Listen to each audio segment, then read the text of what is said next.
എല്ലാവർക്കും നമസ്കാരം. മഹാത്മാഗാന്ധി നമ്മുടെ രാഷ്ട്രപിതാവാണ്.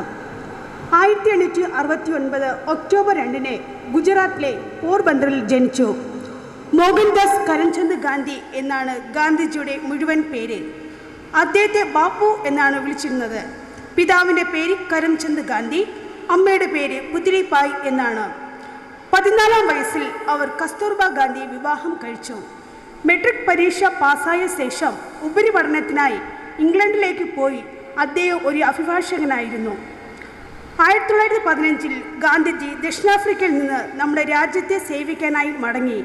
നിസ്സഹകരണ പ്രസ്ഥാനം, ദണ്ഡി മാർച്ച്, ക്വിറ്റ് ഇന്ത്യ സമരം, നിരവധി പ്രസ്ഥാനങ്ങൾക്ക് അദ്ദേഹം നേതൃത്വം നൽകി. ഇന്ത്യൻ നാഷണൽ കോൺഗ്രസിൻ്റെ ഭാഗമായി ഇന്ത്യൻ സ്വാതന്ത്ര്യ സമരത്തിൽ പങ്കെടുക്കുകയും ചെയ്തു. ഇന്ത്യയുടെ പൗരാണിക മൂല്യങ്ങൾ ഉറച്ചു നിന്നുകൊണ്ട് അഹിംസയിലൂടെ സ്വാതന്ത്ര്യം നേടാൻ സാധിക്കുമെന്ന തത്വമായിരുന്നു ബ്രിട്ടീഷുകാർക്കെതിരെ പോരാടാൻ ഗാന്ധിജി സ്വീകരിച്ചിരുന്നത്. 1930 മാർച്ച് 12 നടന്ന ഉപ്പു സത്യാഗ്രഹം രാജ്യത്തിൻ്റെ വിവിധ പ്രദേശങ്ങൾ സഞ്ചരിച്ച് സാധാരണക്കാരെ ഇന്ത്യക്കാരെ ബ്രിട്ടീഷുകാർക്കെതിരെ സംഘടിപ്പിക്കുവാൻ ഗാന്ധിജി ഉപയോഗപ്പെടുത്തിയിരുന്നു. 1942 വിവിധ രാഷ്ട്രീയ കക്ഷികൾ പിന്തുണയ്ക്കാതിരുന്നിട്ടും കൂടെ ക്വിറ്റ് ഇന്ത്യ സമരത്തെ വൻ ജനപങ്കാളിത്തത്തോടെ നടത്തി വൻപിച്ച വിജയത്തോടെ നടത്താൻ ഗാന്ധിജിക്ക് സാധിച്ചു. അങ്ങനെയെല്ലാം സകല സമരത്തിലൂടെയും ദേശീയവാദികളായ വിപ്ലവകാരികളുടെ പോരാട്ടത്തിലൂടെയും 1947 ആഗസ്റ്റ് 15 ഇന്ത്യ മഹാരാജ്യം ബ്രിട്ടീഷ് വിദേശവാഴ്ചയിൽ നിന്ന് സ്വാതന്ത്ര്യം നേടി. എന്നാൽ സ്വാതന്ത്ര്യത്തിൻ്റെ മാതൃക ഒരു വർഷം കൂടെ പോലും നുടയാൻ ഗാന്ധിജിക്ക് സാധിച്ചിരുന്നില്ല. സ്വാതന്ത്ര്യം നേടിത്തന്നതിൽ നന്ദിയില്ലാതിരുന്ന നിർമ്മൽ ചന്ദ്ര ചാറ്റർജിയുടെ ഹിന്ദു മഹാസഭയിൽ അംഗമായിരുന്ന നാഥുറാം വിനായക് ഗോഡ്സെ ഇന്ത്യക്കാരുടെ സ്വന്തം ബാബുജിയെ 1948 ജനുവരി 30 വെടിവെച്ച് വകവരുത്തി. ഗാന്ധിജി എന്ന മഹാത്മാവിൻ്റെ ജന്മദിനം ഇന്ന് ഇന്ത്യയിൽ പൊതു അവധി ദിവസമാണ്. Martin Luther King, Steve Biko, Nelson Mandela, Aung San Suu തുടങ്ങിയ അനേക ലോക നേതാക്കൾ സ്വാധീനം ചെലുത്തിയ ഗാന്ധിജിയുടെ ജന്മദിനം അന്താരാഷ്ട്ര അഹിംസാ ദിനമായി ആചരിക്കുന്നു. ചരിത്രം സ്കൂളിലേക്ക്. ദക്ഷിണ കേരള മഹായിടവക VMM CSI ഉദയൻകുളങ്ങര, മേപുരം ഡിസ്ട്രിക്ട്.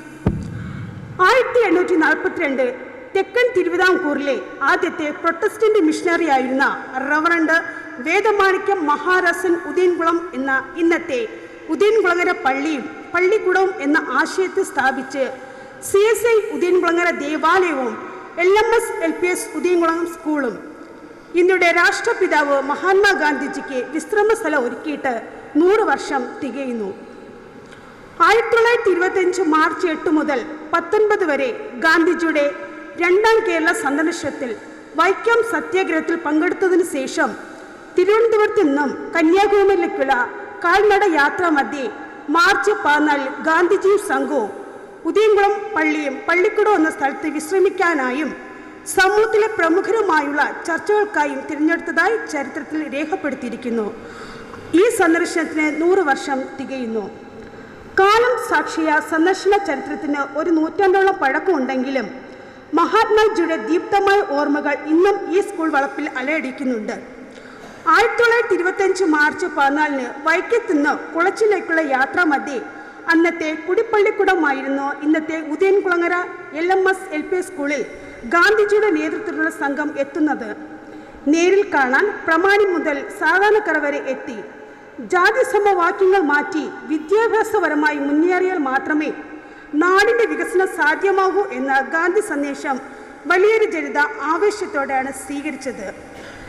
സ്വതന്ത്ര സമര പാതയിലെ തിരുവിതാംകൂറുകാരുടെ സജീവ സാന്നിധ്യത്തിന് ആക്കം കൂട്ടിയതിന് കളമൊരുക്കുന്നതിൽ ഗാന്ധിജിയുടെ കുളച്ചിൽ യാത്രയും കുടിപ്പള്ളിക്കുടത്തിലെ പകൽ ചർച്ചകളും പ്രധാന പങ്ക് വഹിച്ചിട്ടുണ്ട്. ഗാന്ധിജിയുടെ സന്ദർശന സ്മരണാർത്ഥം 50 വർഷം മുൻപ് സർവോദയ സംഘത്തിൻ്റെ നേതൃത്വത്തിൽ ഉദയൻകുളങ്ങര LMS സ്കൂളിനോട് ചേർന്നുള്ള 35 സെൻറ് സ്ഥലത്ത് ഖാദി തുണിത്തരങ്ങൾ നെയ്യാനുള്ള നെയ്ത്ത് കേന്ദ്രം ആരംഭിച്ചു. ആദ്യഘട്ടത്തിൽ 160 തൊഴിലാളികൾ വരെ ജോലി ചെയ്തിരുന്നു എങ്കിലും പിന്നീട് അങ്ങോട്ട് സ്ഥാപനം തകർച്ചയിലേക്ക് നീങ്ങി. 2019 നെയ്ത്ത് കേന്ദ്രത്തിലെ അവസാന ജീവനക്കാരിയും പടിയിറങ്ങിയതോടെ നെയ്ത്തുശാല ഗാന്ധി ദർശനത്തിൻ്റെ ഓർമ്മ മാത്രമായി ഒതുങ്ങി.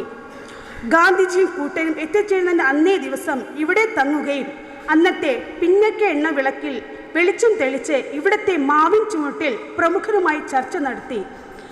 ഇതിൻ്റെ സമീപത്ത് വസിച്ചിരുന്ന അന്നത്തെ പാർവത്യാർ എന്ന പദവി വഹിച്ചിരുന്ന വ്യക്തിയും ഈ ചർച്ചയിൽ പങ്കെടുക്കുകയും അന്നത്തെ പ്രമുഖ വ്യക്തിയിൽ ചർച്ചയിൽ പങ്കെടുത്തതായി രേഖകൾ പറയുന്നു.